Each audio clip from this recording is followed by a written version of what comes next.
we stand together, please?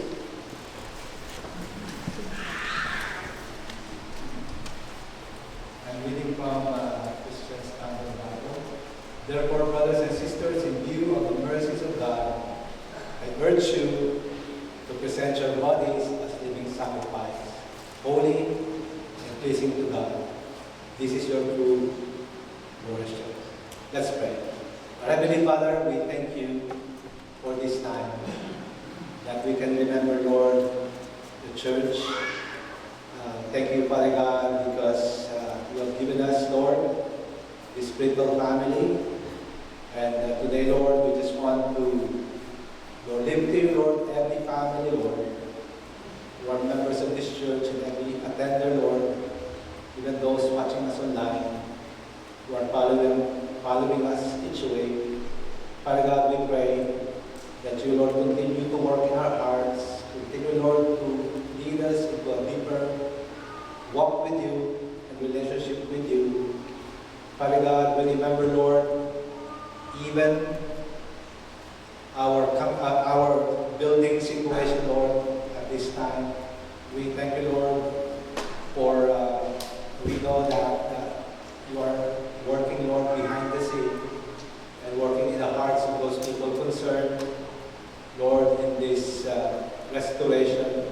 And so we pray even this week, Lord, as our insurance and contractor, Lord, will be deciding as to what they're going to do with our process, Lord. We pray that you will indeed give them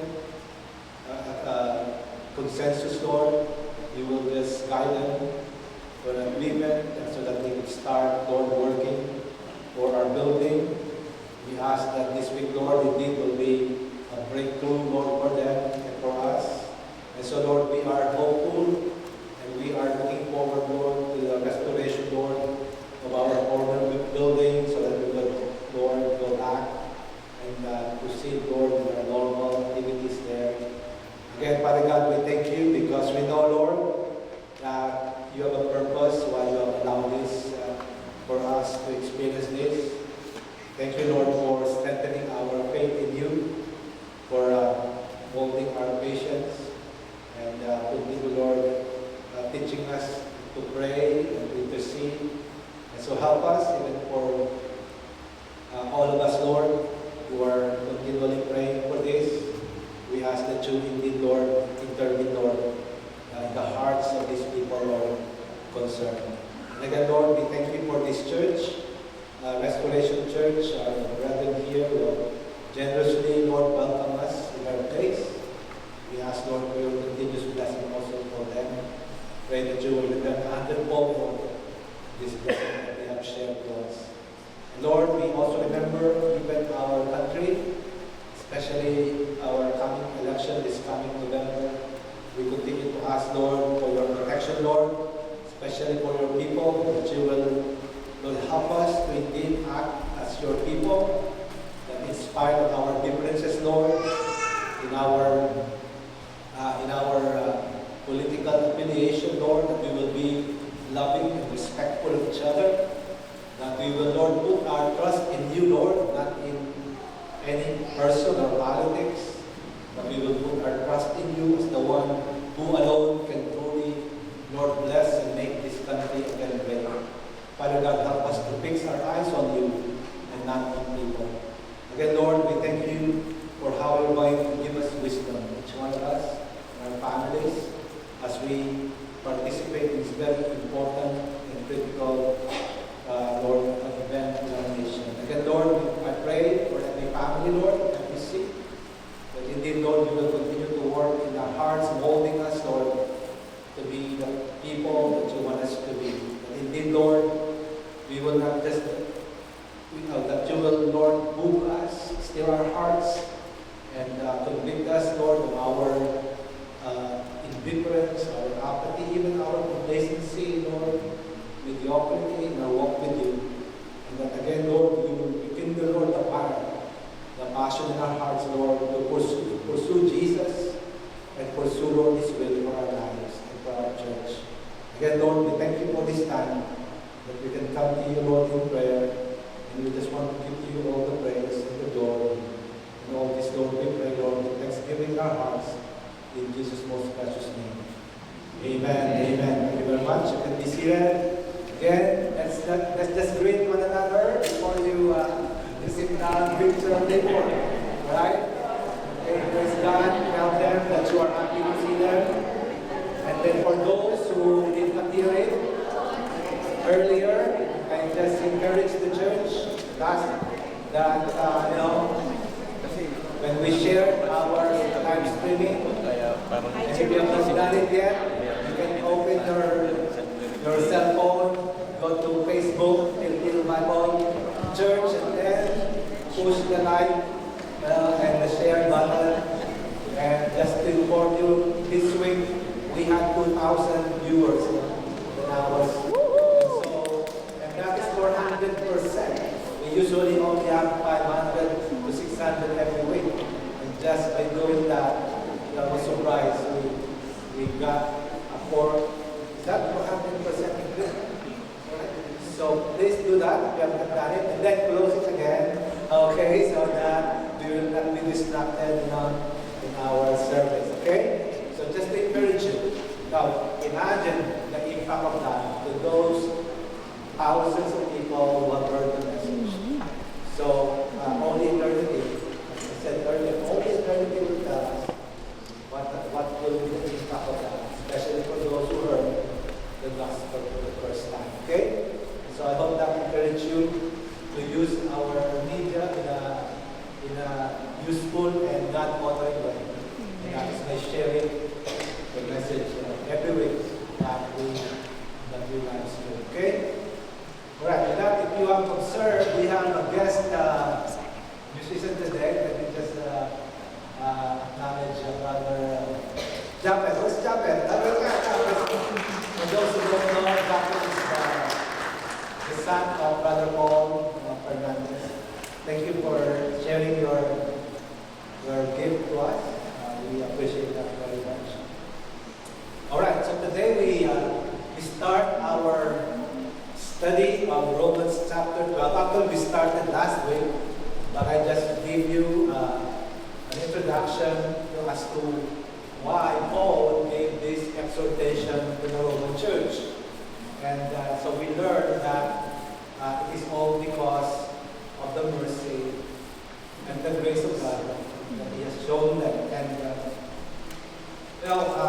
is anyone who knows General William Booth? You know General William Booth? Who knows?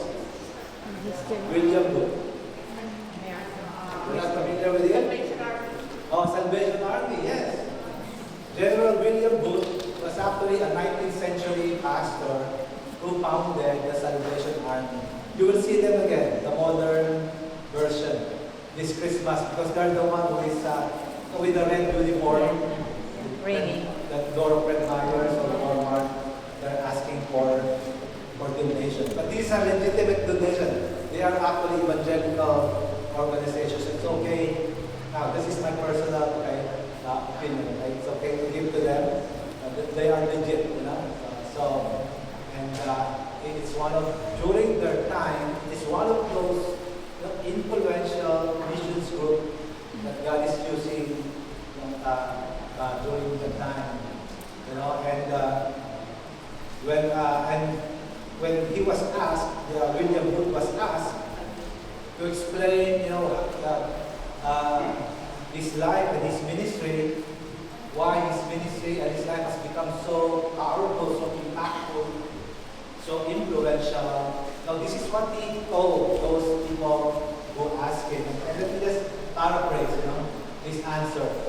He said to them, Jesus Christ has all of me. Let me repeat that. Jesus Christ has all of me. I have submitted my all to Him. Now, these words of William Booth resonates the call of the Apostle Paul here in the passage that we read. Paul tells us to present your bodies as living sacrifice, holy and pleasing to God. Today in this text, the Apostle Paul will begin exhorting the Roman believers as to what is the right and the proper response to the mercy and the grace of God that He has shown us. we will discover that the key to a joyful, meaningful, and fulfilling Christian life is a life fully submitted to our God. So let's pause for a while. Father God, again, we entrust to you our time of spent today. As we open your word, Father God, we ask that you help us understand your message for us. We acknowledge the presence of the Holy Spirit, Lord, not only in our own lives, but also in our midst today, corporately. And so, Lord, we pray that you will be generous to us and be merciful to us, and be gracious to us, that you will indeed, Lord, enlighten us, that we may understand, Lord, your word, and that we will be changed by it and do something about it, and obey, Lord, your instructions to us. Again, Lord, bless your servant as he gives your message. Lord, cover everyone who was here, present, even those watching us online with the blood of Jesus. Protect us from evil, Lord. And again, Lord, to you we give all the praise and the thanks in Jesus' name. Amen. Amen. So last week, we learned that it is the mercy and the grace of God which is the reason for this exhortation to Paul. And so Paul points us to the grace, to God's marvelous mercy and grace, as the basis, the foundation of this series of exhortation that is going to start today. And for those of us who are not here, you did not hear my summary of chapter 1 to 11, which is actually the reason why he said the words therefore. He started, remember, chapter 12 with therefore. He's referring, to what he just discussed, in chapter 1 to chapter 11, therefore. And so those things, those teachings that he discussed is the basis, the foundation of why he is teaching them this series of exhortation. And so let me summarize again to you what we can learn if you read those 11 chapters in a great manner. The first thing we learn there, actually, is that Paul showed us, how sinful mankind, who is guilty of sin and who is doomed to eternal death, how he could be justified. So we were introduced to that word, very important word in the Bible, in the New Testament. It's a theological term. And that means to be justified means to be declared righteous, as if we have never sinned, to be accepted by God. And that is by sending His Son. Slides, please. Okay? So by sending His Son, Jesus Christ, to be our Redeemer, the ransom for our sin. He became the atoning sacrifice, the covering for payment for our penalty, which is eternal death. So the Word of God promises that all those who will call on Him, and all those who will put their trust in Him as Savior, will be saved. And so if you read Romans chapter 3, this is what you will see. So it says there, it's not in my text, it's there. But now, apart from the law, the righteousness of God has been revealed, attested by the law and the prophets. The righteousness of God is through faith in Jesus. So it's very clear. We can obtain righteousness by putting our trust in Jesus, not by the law, but by putting our faith in Jesus. Since there is no distinction, for all have sinned, fall short of the glory of God, they are justified freely by His grace through the redemption that is in Jesus Christ. So a very big word in theology, especially in the book of Romans, justification. Justification actually is a civil law. It means to declare righteous, to declare as if we have not sinned. And so that is what Jesus did. When He gave His blood for us, He justified us by His redemption, by dying on the cross for us. And then not only that, we learn also from the teaching of Paul here in Romans 1:11 that the Lord not only justified us, He also sanctified us. Love by giving us the Holy Spirit. He sent in our hearts the Holy Spirit to indwell us, not only to indwell us, to sanctify us. The word sanctify, again, another big word. It simply means to make us holy. And not only that, also to assure our glorification someday. And so, the Holy Spirit makes us holy. He conforms us to Christ's image. His presence in our life assures us of our salvation, our sanctification, and our future glorification when Christ returns and raptures the church. And so, this truth actually is summarized by Paul in one verse in Romans, and that is Romans chapter 8. Look what it says. For those he foreknew, he also predestined to be conformed to the image of Jesus as his Son, so that he would be the firstborn among many brothers and sisters. And those he predestined, he also called. And those he called, he also justified. And those he justified, he also glorified. You know, in one sentence, Paul tells us what God has done for us through the Lord Jesus Christ. And so, by glorified, Paul was referring to the ultimate or the final sanctification process, which is glorification. And we know from the teachings of Paul that when the Lord Jesus comes and raptures us, he will give us a new body, right? A new body, a glorified body like Jesus' body. And so that is the mercies of God. So in view of these mercies of God, what God has done for us who trusted Jesus as our Savior, not only that He justified us, not only that He sanctified us, He assured us of our future glorification. In view of all this, Paul is telling them, in view of all this, we now go to our second point. He pleads to them, submit your life to the Lord. He tells them, submit in view of all this.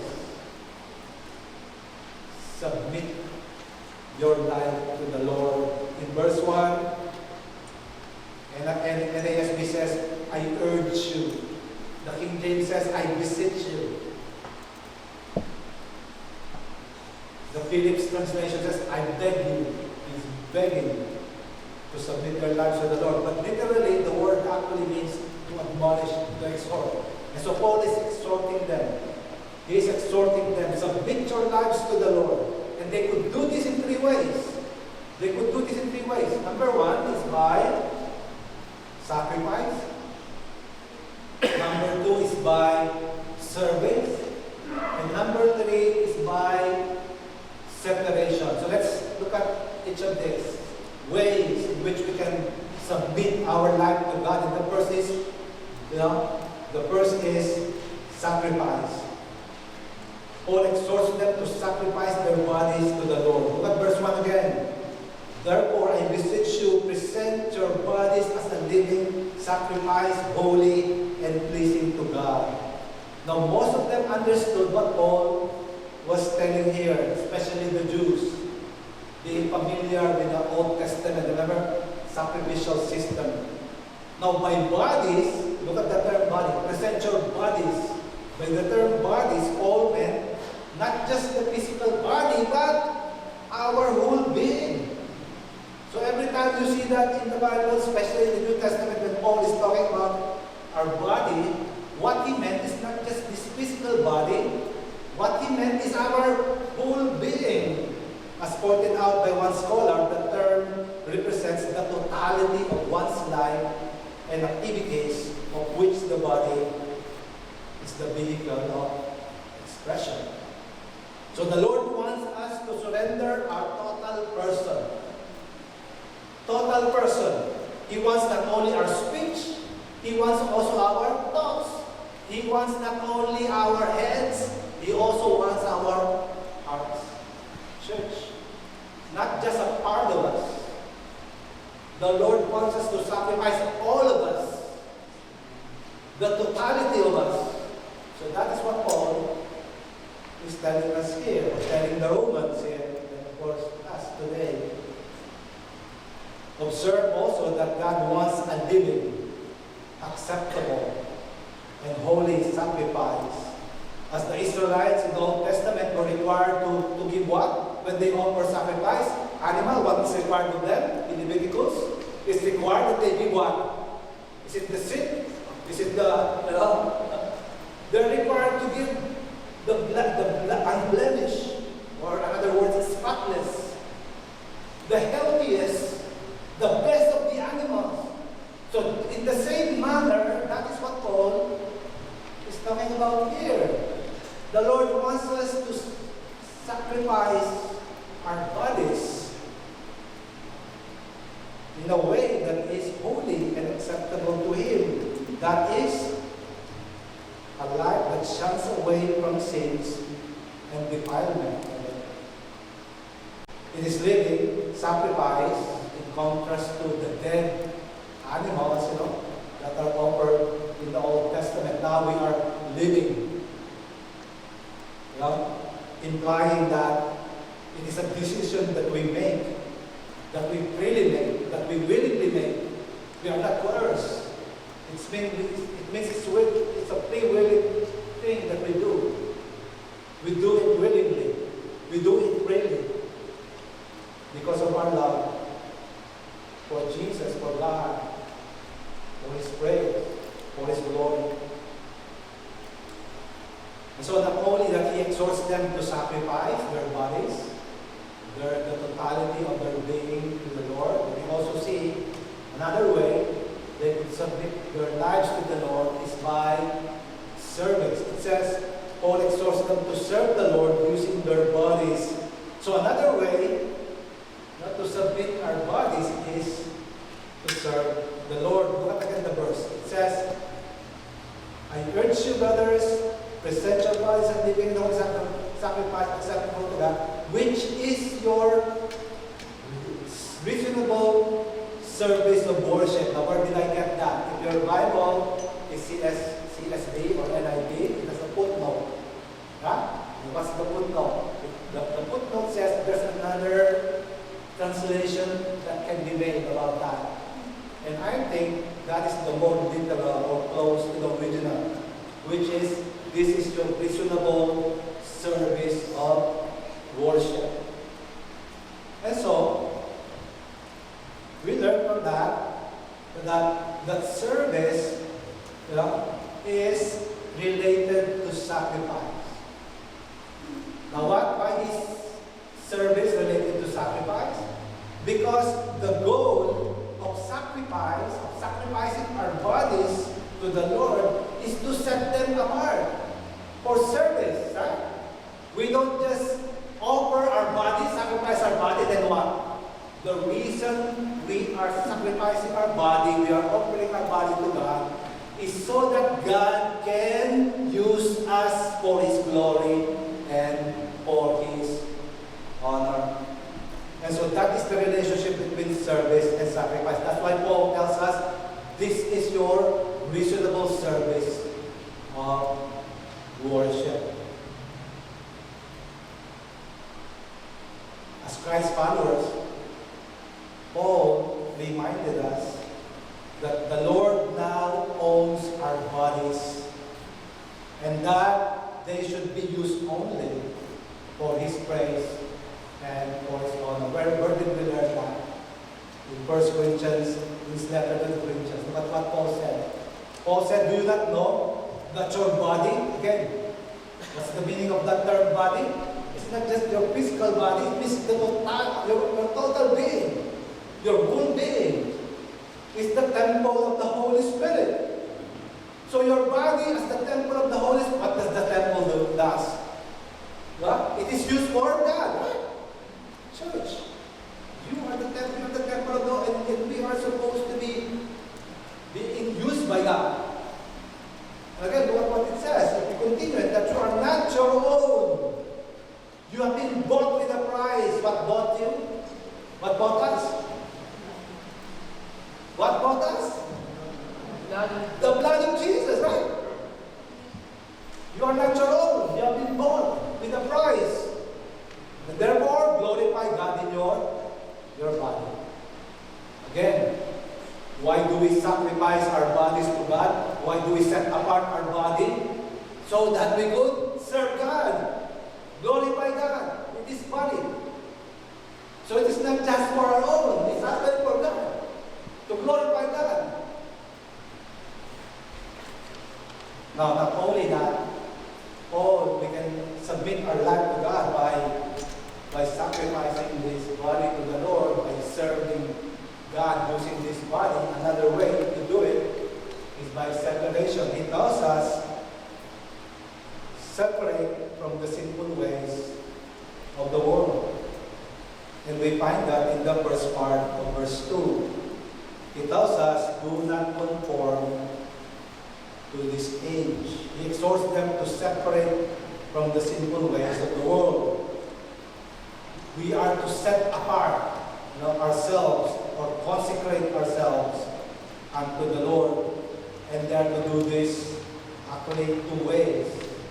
And the first one is by not conforming to the sinful ways of the world. And the second way is by being transformed by the renewing of their minds. And so to conform, church, to conform is to follow, to imitate, to adapt. So Paul wants us not to follow, not to adapt, not to imitate, the sinful ways or culture of our present world. Age means our present, world. And I'm sure you are feeling today, the pressure of the culture of our present world, trying to squeeze us to conform, right? Through media, through the trends that are happening, it is forcing us to conform to this present world. And I think the Message translation and the J.B. Phillips translation captured, the essence of what Paul is trying to tell us. Look at what those translate, how they translated this first part of verse 2. Don't let the world around you squeeze you into its mold. Don't become so well adjusted to your culture that you fit into it without even thinking. Church, are you like this? Are you comfortable with this culture that we are living right now? Are you at ease? I hope you're like me, you are uneasy. Like us, in our staff, we talk about it every week. How, wow, we are living in a very crazy, broken, and sinful world today. And we share how we struggle. If you are not struggling with this kind of life that we are having right now, with this kind of culture around us, then there's something wrong with you. Perhaps you are so fit into it that you are, it's cool to you. No, it's not cool to us. We are not to conform to the pressures, to the sinful ways and culture that it is presenting to us. Not only that, the second part is very important. It tells us, instead of conforming, they are to be transformed by the renewing of their mind. Do not be conformed to this age, but be transformed by the renewing of your mind. Interestingly, the term transform is the same word that was used by the gospel writers in telling us, narrating to us, the incident where Jesus went to the mountains and he was changed in form together with Peter, James, and John, and then and his form was changed. He was transfigured. Transfigured.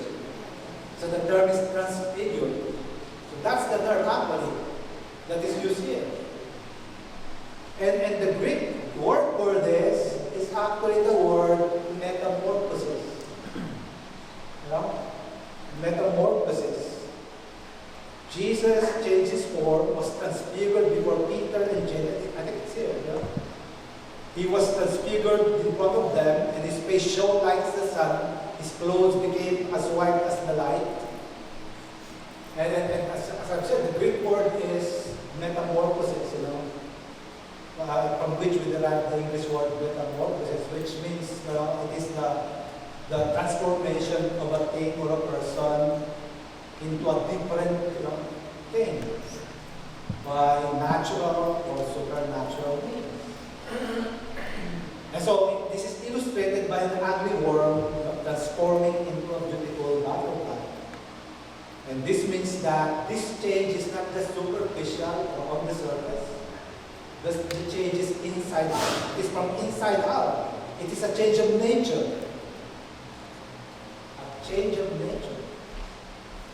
And this change of nature starts, for us believers, it starts with our new birth in Christ. Because we learn from Paul also that this is what has taken place when a person puts his trust in Jesus. Look at what it says in 2 Corinthians chapter 5. It says that if anyone be in Christ, he is a new creation. There is a transformation inside that took place.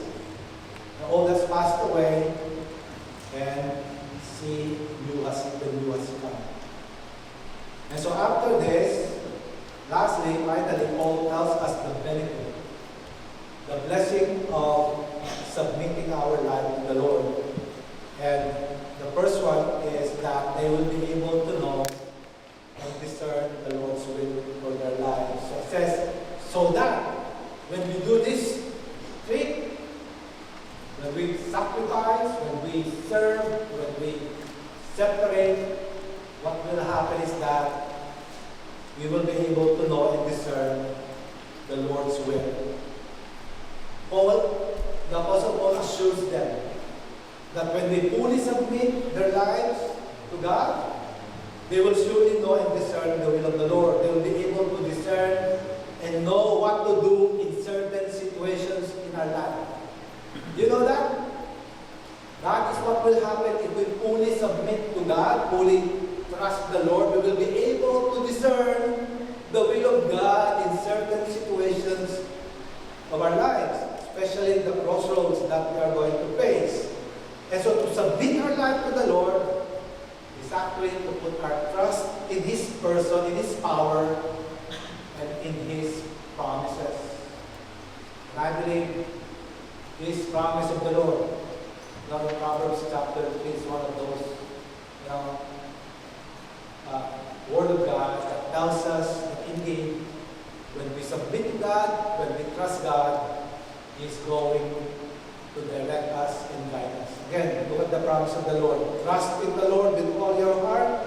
Do not rely on your own understanding. In all your ways, acknowledge Him, and He will make your path straight. Also related to this, not only that we will know and discern the Lord's will, they will be able to live a life that is meaningful, purposeful, and God-honoring. Now why? The question is, why will we be able to live meaningful, purposeful, and God-honoring life? Because according to Paul, the will of God is good. The will of God is good. So doing God's will is good, meaning God's will is only after the good or the best of God's people. He is not going to tell us something that will harm us. God's will is good. It is after our temporal as well as our eternal good. Hindi tayo ipapahamak ng will ng Lord. Paul also tells us that His will is pleasing or acceptable. The meaning is that it is pleasing to the Lord. This means our life meets the standard of God. Our life is pleasing to God because we meet the standard of God. And then it is also perfect, which means that our life demonstrates maturity in our walk with the Lord. So in other words, if we submit our life to the Lord, not only that we are going to discern His will for our lives will be meaningful, fulfilling, because His will for us is always for our good. It's always pleasing to Him. It's always, will And so, what can we learn from our text today? So, I was trying to reflect on how I can share all these applications that God has placed in my heart, but I believe I could not finish it today. And so I'm going to continue it next week, right? And so we want to know the totality of what God has in store for us in this text, just these two verses, then be sure that you are also here next Sunday. So two things I want to share today. Number one is that let us, from our study today, we have learned, church, very clear as the sun right now, outside, that we no longer own this body, this life. Who owns this body? Who owns this body now? You don't understand that thing, so. Who owns this body now? Jesus owns. Can you tell that God owns you?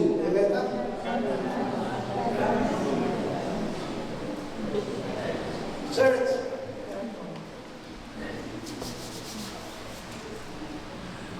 It's so simple that we really, that's the truth.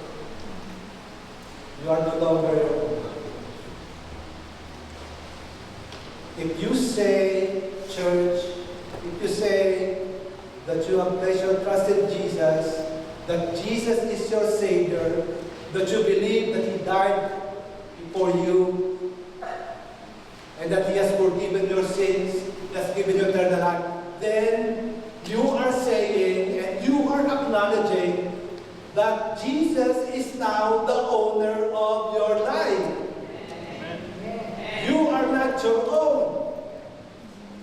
Somebody own you. And that somebody is the Lord Jesus Christ.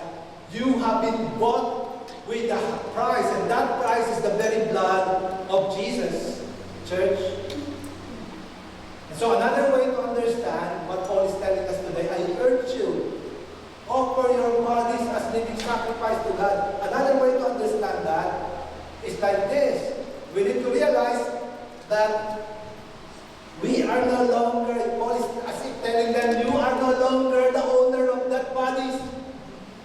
It is Christ is the owner of that body. So glorify Him. Not glorify yourself. Do not live for yourself. Live for Him. That is what the Holy Spirit is telling us today.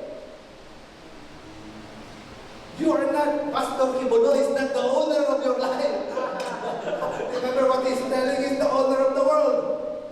Perhaps, sure, no, it's not Kibulo, it's not anybody else. Jesus Christ owns you. And you are going to give an account of that life that He has given you now, this second life that He has given you, this new life that God has given you. If it has not saved for many, many years in our life now, I pray that the Holy Spirit will make it sink deep down in our hearts now, that we will realize, oh, I'm no longer my own. The Lord Jesus owns me.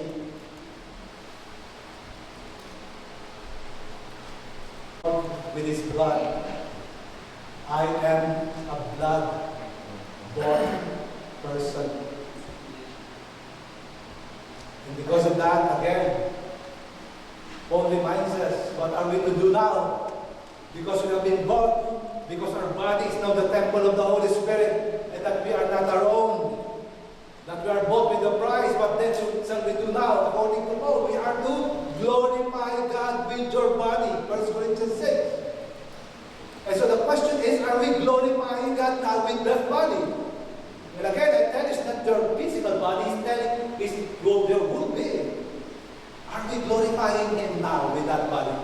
Church, according to Paul, since this body is no longer ours, we are to use it for His glory. If you are a follower of Jesus Christ today and still think that you are the owner of your body and all that you have, then you are grossly mistaken. Perhaps you are not yet a believer of Jesus. Because this is what the Bible teaches us. A believer of Jesus recognizes that he is not the owner of his body. Jesus is now the owner of his body. But the good thing about our Lord, is that the Lord does not dictate or force us what we must do with this body. Is that right? Is that right? The Lord does not force us, to do what He wants us to do in the body. Instead, He lovingly, gently leads with us. Just like what Paul, the Holy Spirit actually is speaking to Paul, beseeching us, begging us. The Lord Jesus died for you. He is now your honor. Glorify your God. Glorify this Jesus with your God. He does not want us, He is not forcing us, but He wants us what? To submit. To willingly submit this body and all its faculties to Him. Why? Because if we do not, it is for our disadvantage. Do you realize that? If we do not, it is for our disadvantage. Think of all the problems and the troubles that you have for these many years that you are a Christian. What is the cause of that problem? What is the cause of that situation? It's because you did not follow the will of God. You did not submit to Him. You follow your sinful desire. You follow what you think is best for you. Church, that's the reason why Paul is begging us. Learn to submit your life to God because He knows the best. He will not lead you to harm. It is for our disadvantage if we do not submit our whole body to Him. Therefore, just friends, if you are a born-again believer of Jesus, then you are created, you are saved by Jesus to do what Jesus created you to do. So let us make sure that we are using this body of ours, this life of ours, according to the instruction of the Lord, as given in this book, this Bible, for He knows what is truly on, what is truly good for you. Now the question is this: how do we intentionally glorify the Lord with this body and all its faculties? How do we do this in a practical way? We learned today that we are to offer these bodies as living and holy sacrifice acceptable to the Lord. And by the use of this Old Testament picture of sacrifice, they got it. These people got it, because we know that when something is sacrificed, it needs to be what? It needs to be killed, right? It needs to die, right? Have you seen a sacrifice na tumatakbo? Nandun na sa cartoon siya, di ba? An animal that is. But church, this is what Paul is telling us today. That Paul is telling us today that we are to be able to glorify God with His body that God has given us. We are to make a daily and constant decision to die to self and sinful living and use this body to live for Him. What Paul is telling us, church, in a practical way, is that we need to die daily to this old self, this sinful life that we already had, and use this body not to fulfill our own sinful desires, but to glorify God, using this body to serve the Lord. And we see this in many of Paul's teachings in the New Testament. We see this. Let me just give you some of the major ones. That Paul is telling us that we are to die, to sin and self, and we need to live for God, and for His glory and His holiness. Look at this sample text, Ephesians 4. Look at this. But that is not how you came to know Christ, assuming you heard about Him and were taught by Him, as the truth is in Jesus Christ. To take off your former way of life and the old self that is desires, to be renewed in the spirit of your minds, and put on the new self, the one created according to God's likeness and righteousness and purity of truth. And then another one in Colossians, he said, therefore put to death what belongs to your earthly nature, sexual immorality, impurity, lust, evil desires, greed, which is idolatry. Now, take note that he's talking to Christians, believers. And he's telling them to put up these things that you are, sinful things that you are doing. And what are these things? Sexual immorality, impurity, lust, evil, greed, which is idolatry. Because of this, God's wrath is coming upon the disobedient. You once walked in these things when you were living in them, but now put away. Put away. What are we to put away, church? Anger in our lives, wrath, malice, slander, filthy language from your mouth. Do not lie to one another, since you have put up the old self with its practices and have put on the new self. Peter puts it in another way, but the same thing, same banana, because this is how he puts it. Therefore, with your minds ready for action, be sober-minded, set your hope completely on the grace to be brought to you at the revelation of Jesus Christ. As obedient children, do not be conformed to the desires of your former ignorance. But as the one who called you is holy, so you are to be holy in all your conduct. For it is written, be holy, because I am holy. Did you notice the phrase, put off, and then put on? Did you see that? Have you noticed that? Church, that should be happening in our daily living, church. There must be that putting off and the putting on. It's like you are putting off your old clothes, like this morning. Who among you here, you're still wearing the clothes that you wore yesterday? Raise your hand. Who among you wear your clothes that you already wear yesterday, the other day, then you wear it again? Who does that? I do it. I just told you that at some few sermons ago. But you know what happened this week, actually last week, Dina and I were snuggling. Is that called snuggling?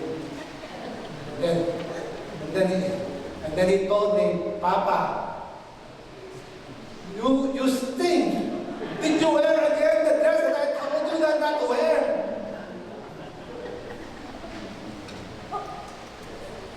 Amoy Muslim daw ako. Arabo kayo. Arabo daw ako. And see, it's true. The reason I was that stinky is because I wore the shirt that I use in badminton. I played badminton. So the clothes that I already used, I wore it again.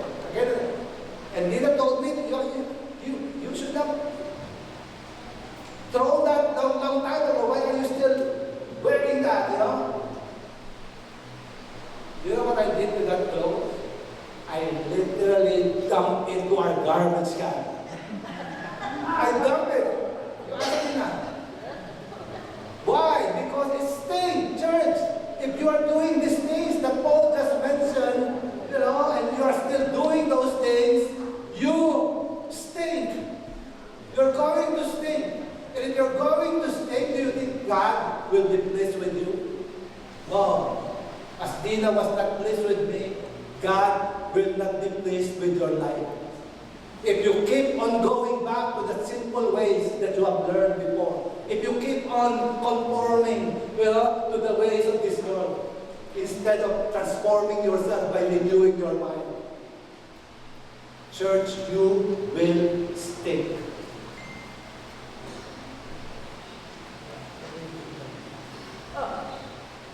Therefore, church friends, remember that we are a blood-bought people. And the Lord's will for our bodies, For our life is to glorify God. And we do this by intentionally and consciously avoiding sin, putting off sin and sinful lifestyle, and using this body to serve Him and to serve others. Which leads me to my second and my last point. And that is, let us make sure that we are allowing the Holy Spirit to take full control of our body, this life, that we are using this body to serve others, abounding in good works, not just using it to fulfill our own sinful and fleshly desires. Unfortunately, but it is sad, many of us, we are using this body just for ourselves. Instead of glorifying God, instead of serving God, instead of advancing the kingdom of God, we're using this body for our own, just for our own benefit, for our own pleasure. Remember again what the Lord teaches us here. I urge you, present your bodies as living sacrifice, holy, pleasing to God. This is your reasonable service of worship. The reason God is asking us to sacrifice this body is so that He could use this body for Him, to serve Him and to serve others, to advance His kingdom. We learn today that we are to daily, constantly sacrifice this body to the Lord and set it apart for service. Because this is a reasonable service of worship. You cannot worship God, if you are not using this body, you're not serving Him. They are related. Every time we sacrifice this body, we are actually serving God. And so, look at what Paul tells us. We are to use this body for the glory and as instruments of God's righteousness. Look at what he said in Romans chapter 6. Therefore, do not let sin reign in your mortal body so that you obey its desire. Do not offer any parts of it to sin as weapons of unrighteousness, or I think the better translation is instruments of unrighteousness, but as those who are alive from the dead, offer yourselves to God and all the parts of yourselves to God as weapons or instruments for righteousness. For sin will not rule over you, because you are not under the law, but under grace. So the Lord wants us to use this body to serve Him and to serve others in order that we might advance the kingdom of God. By instruments of righteousness, Paul means that we are to use this body to abound in good works or deeds, which is precisely God's will for us. Look at what the Bible teaches about this. Starting with the Lord Jesus. He told us in Matthew chapter 5, you are the light of the world. The city situated on a hill cannot be hidden. In the same manner, let your light shine before others so that they may see your good works and give glory to your Father. So Jesus Himself expects us to abound in good works. Not only that, Ephesians 2 tells us the reason why we are saved is precisely for good works. He tells us we are saved by grace through faith, for we are His workmanship created in Christ Jesus for good works, which God has prepared ahead of time for us to do. So clearly, the reason why we are still alive today and God is not coming yet is God wants us to use this body for Him, to abound in good works, so that we will advance, the kingdom of God. Now, look at what the Lord. Remember that we are now the owner of this body is the Lord Jesus, and so because He's the owner of this body, we are to glorify Him. We are to advance His cause. And what is the cause of the Lord? What are we commanded to do by the Lord? He commands us to fulfill the Great Commission, right? That's the main thing. That's the big deal. He wants us to go and make disciples of the nations. We are to advance the kingdom of God by faithfully winning people and making them disciples of Jesus. And so, that is what we learn. from the Lord. Go, make disciples of the nation. It says, it's not an option. He's not telling us, if you like, go. No, it's not. There's no such thing as if you like. No. We are to go and make disciples of all nations. And the Apostle Paul knew that the only way we can fulfill this task is when we become fully submitted and surrendered to the Lord. Because apart from that kind of life, we will not be able to fulfill this. This reminds me of the story of Alexander the Great. One time they are trying to conquer this one fortified city, and Alexander the Great raised his voice and demanded to see the king of this fortified city. When the king arrived, Alexander ordered him to surrender the city to him. But the king just laughed at him. You cannot do us any harm because remember their city is fortified. But Alexander told him, let me demonstrate to you how I'm going to do it. And then he ordered, these men, he just bought a small contingent of soldiers. And he ordered his soldiers to form one line and begin marching. And then he ordered them to march, because near the fortified city is a cliff. He ordered his men, march directly to the cliff. And all the people of the city was watching on the wall, looking at what Alexander and his soldiers are doing. And they saw in surprise and shock. One by one, the soldiers of Alexander the Great marched towards the cliff without running or complaining. One after another dying. And when 10 of the soldiers died, Alexander again ordered his soldiers to come back. What do you think the king did? Guess. What do you think the king did? Surrender. And you know what? He consulted the people and they surrendered the city to Alexander. Why? Because they know that if these few men were actually willing to die at the command of their leader, then nothing could stop them from conquering this city. Therefore, church friends, we are to fulfill this great commission that God has given us, then we need to be men and women who are fully committed and surrendered to the Lord Jesus. Nothing less. Nothing less will fulfill this command of the Lord. Therefore, church friends, are our lives fully submitted and surrendered to the Lord?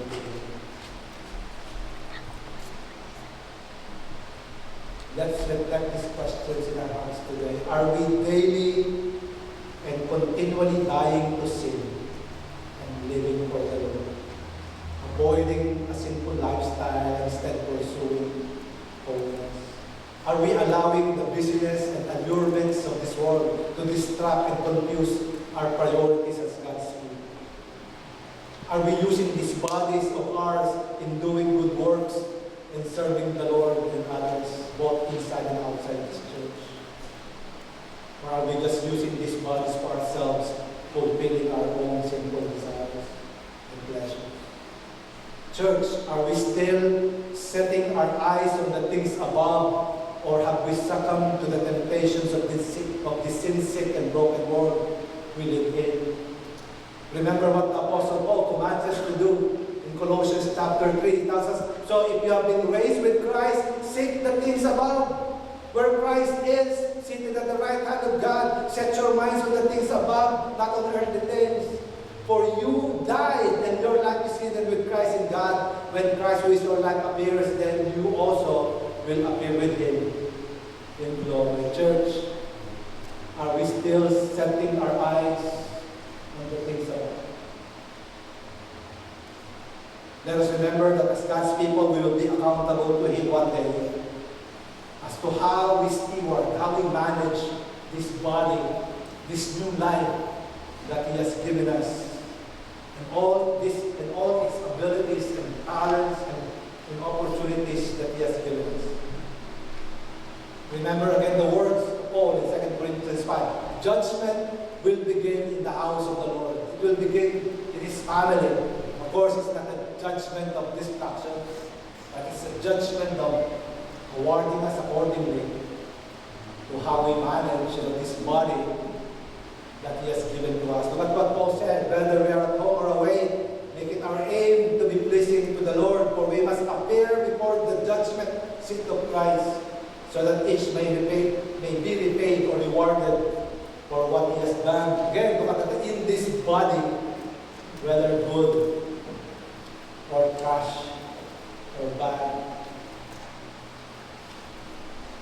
In closing, let me tell you the story of D.L. Moody, when this famous evangelist in the 19th century, when he was invited to be a speaker in an evangelistic crusade in England. A pastor of that mission team who invited him protested to his fellow pastors and asked them, why D.L. Moody? Yeah? Why do we need this American? D.L. Moody is American. Why do we need to invite someone from America to be our speaker? I learned that he is inexperienced. I learned that he is not educated. He is not a doctor, etc., etc. Does Moody have a monopoly of the Holy Spirit? Does Moody have the monopoly of the Holy Spirit? Then a younger and a wiser pastor rose and responded to him. He said, no, Mr. Moody does not have the monopoly on the Holy Spirit, but the Holy Spirit has a monopoly on him. Mr. Moody does not have the monopoly of the Holy Spirit, but the Holy Spirit has a monopoly. Therefore, church friends, just like the Apostle Paul, I plead with you, I beg you, let us allow the Holy Spirit to monopolize us. Let us allow the Holy Spirit to convict us, to change us, to mold us to be the people that He wants us to be. Together, let us use this body to glorify Jesus and serve Him. Let's pray.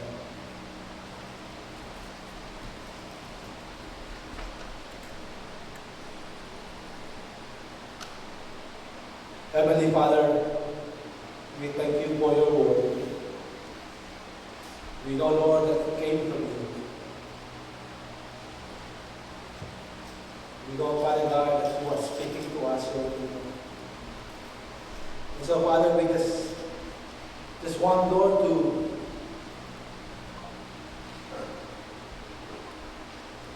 express to you, Lord, how grateful we are to your mercy and your grace, Lord, for the privilege, Lord, that we can be here today and be part of this worship and even hear your word for us.